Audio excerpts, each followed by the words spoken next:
Back to another edition of Solved.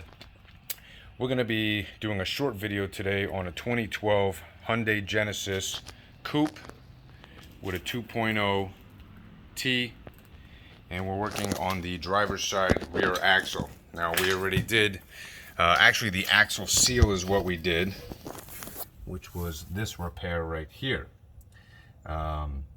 Unfortunately, my customer called me and it was completely disassembled, so I had to reverse engineer it, so to speak.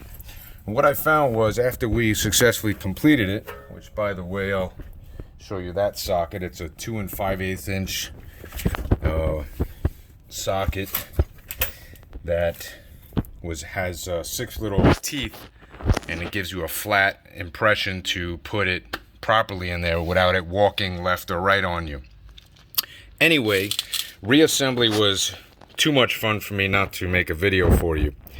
So what I suggest is, or rather what we found out was, here is your upper arms, some other arms, ball joint, so forth. The problem is they were too tight, and this here was kind of crooked like that.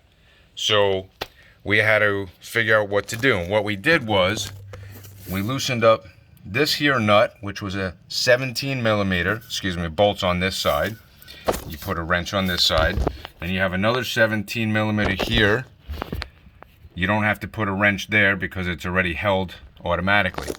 The only arm you don't want to adjust is the lower tie rod, which is right here, unless you're looking to get an alignment. However, this one right here also is 17. Okay, right there, and then you use a wrench on the other side of that. Now you have the ball joint, okay, which was a 19 millimeter, and then finally we had another 17 millimeter right here. Where are you? There you go, brother. Yeah, there it is, right there.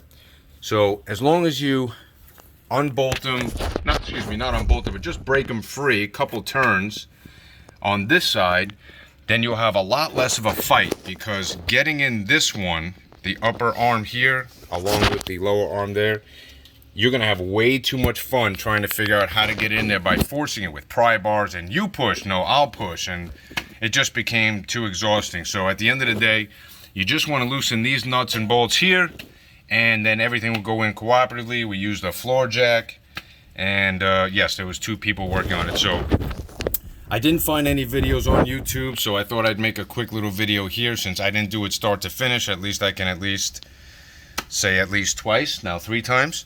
And I hope this video helped you. Please don't forget to subscribe and like. And this is the only video, as far as I'm aware of now, that relates to the axle. Everything else is exhaust and suspension. But this is how you're going to get the suspension back together.